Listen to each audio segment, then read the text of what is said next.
नमस्कार दोस्तों, कैसे हैं आप? मैं हूं गौरव और ये है ट्रांसफॉर्मेशंस।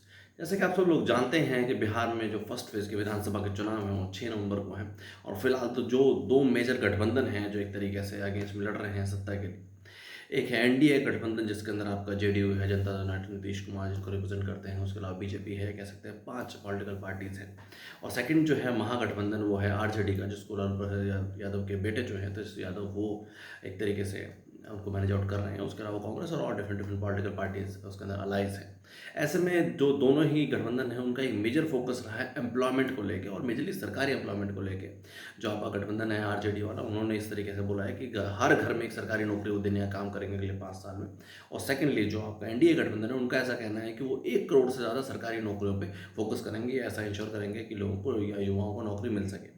अब देखिए, इश्यू ऑफ कंसर्न सिर्फ और सिर्फ सरकारी नौकरी का ही नहीं है। बेसिक अगर एजुकेशन नहीं है या एक तरीके से हायर एजुकेशन नहीं है या ओवरऑल जो इंस्टीट्यूशंस हैं, आपकी यूनिवर्सिटीज़ हैं, स्कूल्स हैं, कॉलेज, उनका प्रॉपर इंफ्रास्ट्रक्चर नहीं है या वहाँ पे टीचर्स की कमी है, तो ओवरऑल जो जो युवा हैं उनको बेसिक एजुकेशन ही नहीं मिल पाएगी। और सेकेंडली अगर उनको इस तरीके की बेसिक एजुकेशन मिल पाए, उनको एक तरीके से उनके स्किल को एनहेंस कर पाए, तो वो और अपने जो कॉम्पिटिटिव एग्जामिनेशंस हैं उसके अंदर बैठ सकते हैं, भले वो राज्य स्तर के हों या केंद्र स्तर के हों या और के डिफरेंट राज्यों में जो स्टेट लेवल एग्जामिनेशन हैं उनमें भी जा सकते हैं, देश विदेशों में जा सकते हैं, अपना खुद का एंटरप्रेन्योर की जो जर्नी है उनकी बिजनेस की जर्नी वो शुरू कर सकते हैं। तो सिर्फ और सिर्फ उनको इस तरीके की सीमित करके रखना है कि आपको सरकारी नौकरी हम दे देंगे, आप हमें वोट दे दीजिए, हम आपको सरकारी नौकरी की फैसिलिटी दे देंगे।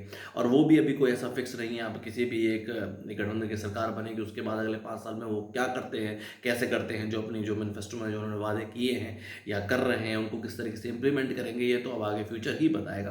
बट एक और इशू ऑफ कंसर्न इसको बस समझने की बात है कि अगर पिछले लगभग 20-30 सालों की बात भी करेंगे या अगर एक आध 2 साल की बात भी करें, अगर सिर्फ बिहार राज्य के संदर्भ में समझने की कोशिश करेंगे, तो जितनी भी वैकेंसीज निकली वो टाइम से नहीं निकलती। सेकेंडली उनमें जिस तरीके की धांधलेबाजी होती है, पेपर लीक हो जाता है। अभी रिसेंटली भी भले ही वो एसएससी के अभ्यर्थी जो हैं, एसएससी के स्टूडेंट्स हैं, वो दिल्ली में एक तरीके से प्रोटेस्ट कर रहे थे। बिहार में भी काफ़ी युवाओं का पिछले सालों में प्रोटेस्ट रहा। वो सिर्फ एक ट्रांसपेरेंट सिस्टम की मांग कर रहे थे। सिर्फ और सिर्फ ये कहना है कि हम वैकेंसी निकाल देंगे और एक तरीके से 1 करोड़ जो है युवाओं को नौकरी मिल जाएगी, हर घर में नौकरी देने का काम करेंगे। और जो नौकरी का जो प्रॉपर सिस्टम है, उसका जब तक इम्प्रोवाइज़ेशन नहीं होगा और सेकेंडली ये सरकारी नौकरी का जो एक फोकस है सुबह-शाम जो सरकार एक तरीके से फिलहाल युवाओं के दिमाग में भर रही है, वो जब तक इन सब चीज़ों को हम ट्रांसफ़ॉर्म या एक तरीके से रिवॉल्यूशनाइज़ नहीं करेंगे, तब तक ओवरऑल सिस्टम में चेंज नहीं आ पाएगा।